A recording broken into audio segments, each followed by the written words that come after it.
Hi friends, welcome to রং তুলি art academy. চলে এসেছি আবার একটা নতুন ড্রয়িংয়ের ভিডিও নিয়ে, নতুন কিছু শেখার জন্যে। তো দেখতে থাকো কি শিখবো আজকে আমরা।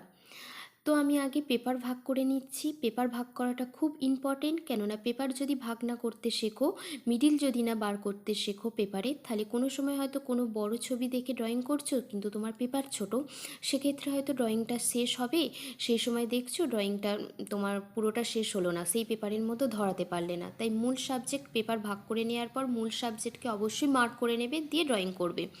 তো আমি পেপার ভাগ করে নিয়েছি। পেপার ভাগ করা এমন কিছু কঠিন ব্যাপার নয়, যেখানটা মিডিল বলে মনে হবে ঠিক সেই পয়েন্ট থেকে সোজাসুজি ভার্টিক্যাল আর একটা হরিজন্টাল দাগ টেনে নেবে। তারপর আমি ড্রয়িং করতে লেগে গেছি। তিনটে ছোট ছোট বিল্ডিং করেছি আমি, এবং পাশ দিয়ে একটা ঝোপ তৈরি করেছি আর দুটো তাল গাছ।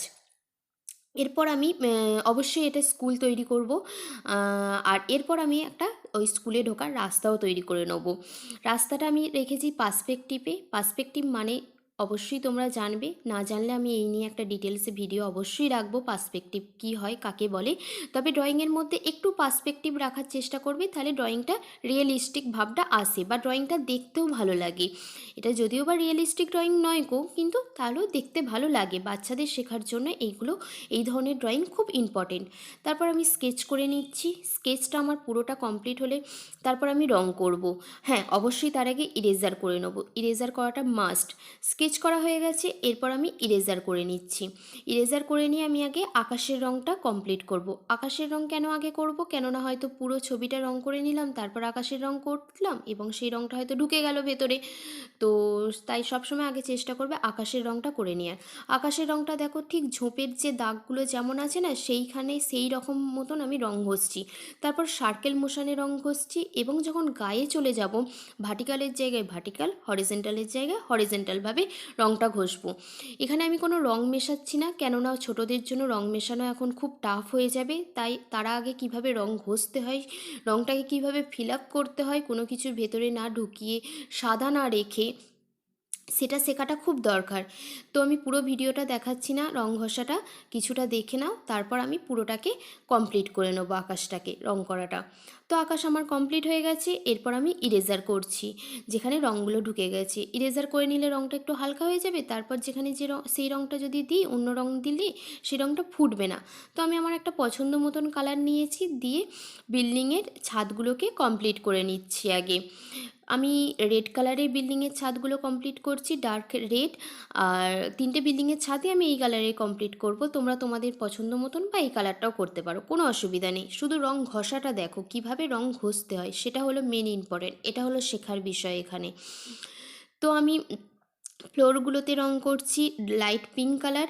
আমি প্রতিটা ফ্লোরেই এক কালার করব, পুরোটা দেখাবো না। ছোট ফ্লোরটায়, ছোট যে বিল্ডিংটা, তার একটু কালারটা আলাদা রাখতে ইচ্ছে গেছে, তো আমি সেটা আলাদা রাখবো।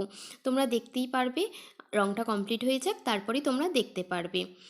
তো আমার তিনটে বিল্ডিংই রং হয়ে গেছে। এরপর আমি ঝোপ কালার করছি। ঝোপের নিচেতে আমি ডার্ক ব্লু রংটা দিয়ে দিচ্ছি, কেননা ঝোপের নিচেতে একটা অন্ধকার থাকে, সেই অন্ধকারটাকে বোঝাবার জন্য ডার্ক ব্লু রংটা দিয়ে দিলাম। তারপর মিডিয়াম গ্রিন কালারটা আমি দিচ্ছি। মিডিয়াম গ্রিন কালারটা ঠিক সার্কেল মোশনের রংটা ঘষছি। দেখো ওপরে কিছুটা জায়গা হোয়াইট হোয়াইট রেখেছি, সেখানে লাইট গ্রিন কালার দিয়ে মেশাবো বলে। সার্কেল মোশনে মিডিয়াম গ্রিন কালারটা ঘষা হয়ে গেছে। এরপর আমি কি করছি, লাইট গ্রিন কালার দিয়ে মাথাটাকেও ফিল আপ করে নিলাম। এরপর আমি কি করছি, রাস্তার দুধারের যে মাঠ, সেই মাঠটাকে আমি কালার করতে লেগেছি। মাঠের নিচের একদম যে জায়গায় ঝোপটা আছে, সেখান থেকে আমি ডার্ক করে রংটা ঘষছি, এবং ওপরের দিকে যত ওপরের দিকে যাবে তত আস্তে আস্তে হালকা থেকে লাইট হবে। হালকা থেকে লাইট করা এমন কিছু ব্যাপার না, রংটাকে যে যতটা চাপ দেবে, ততটা চাপ আস্তে আস্তে হালকা করলেই রংটাও আস্তে আস্তে ডার্ক থেকে লাইট হতে থাকবে। তো আমি সেইভাবেই রংটা ঘষেছি। দেখো ঠিক এই প্রসেসিংই রংটা রাখবে, এতে রং মেশানো সুবিধা হবে। এবং সেই প্রসেসিংয়ে আমি নিজের মাঠটাকেও রং করে নিয়েছি। এরপর আমি লাইট গ্রিন কালারটা ঠিক ওই মিডিয়াম যে ডার্ক কালারটা, যেখানে মিডিয়াম করে ঘষেছিলাম, সেই জায়গা থেকে লাইট গ্রিন কালারটা ডার্ক করে ঘষছি। দুটো রং দিয়ে রং মেশাচ্ছি। এখানে আমি কোনো ইয়েলো কালার রাখছি না, যেহেতু ঝোপেতে কোনো ইয়েলো কালার রাখিনি কো, বা আকাশটাও আমি একটু ডার্ক করে দিয়েছি, তাই আমি এখানে কোনো ইয়েলো টোন রাখছি না কো, দুটো রং দিয়ে রংটা মেশাচ্ছি। তো দুটো রং দিয়ে যেমন ওপরের মাঠটা করেছি ঠিক সেরকমই নিচের মাঠটাতেও রংটা মিশিয়ে দিয়েছি লাইট গ্রিন কালারটা দিয়ে। ফুলগুলোতে ঢুকে গিয়েছিল রং, তাই আমি ইরেজার করে নিয়েছি। এরপর স্যাপ গ্রিন কালারটা দিয়ে ঝোপগুলোকে কালার করে নিচ্ছি। দুটো ঝোপেতেই আমি মানে ওই যে কর্নারের যে ঝোপটা আর রাস্তার ওই দিকের যে ঝোপটা, দুটো ঝোপেতেই স্যাপ গ্রিন কালারটা দিয়ে দিলাম। এরপর আমি রাস্তাটা কালার করছি। রাস্তাটা দেখো ওপর থেকে ডার্ক করে ডার্ক ব্রাউনটা ডার্ক করে নিয়ে লাইট করছি। কেন করছি, যে ওই মাঠটা উঁচুতে আছে এটা বোঝাবার জন্য ডার্ক করে লাইট করে নিচ্ছি নিচের দিকে। ওপরের যে যে টানটা নিয়েছে রাস্তার সেখানেও সেম প্রসেসিংয়ে কালারটা করছি। দেখো ওপর থেকে ডার্ক করে নিয়ে নিচের দিকে লাইট। এরপর আমি লাইট ব্রাউন কালারটা নেবো, ঠিক সেম প্রসেসিংয়ে মিশিয়ে নেবো। এখানে তিনটে কালার মেশাবো অবশ্যই। দেখো সেম প্রসেসিংয়ে লাইট ডার্ক করে নিয়ে লাইট করে নিয়েছি। এরপর যে স্কিন কালারটা থাকে না, সেই স্কিন কালারটা দিয়ে পুরো রাস্তাটাকে আমি মিশিয়ে দিচ্ছি, পুরো রাস্তাটাকে মিশিয়ে দিচ্ছি। এতে একটু হলেও কালার মেশানোও হবে, কালার সম্পর্কে জানতেও পারবে, আর একটু শ্যাডো সম্পর্কে বাচ্চারা অবগত হবে।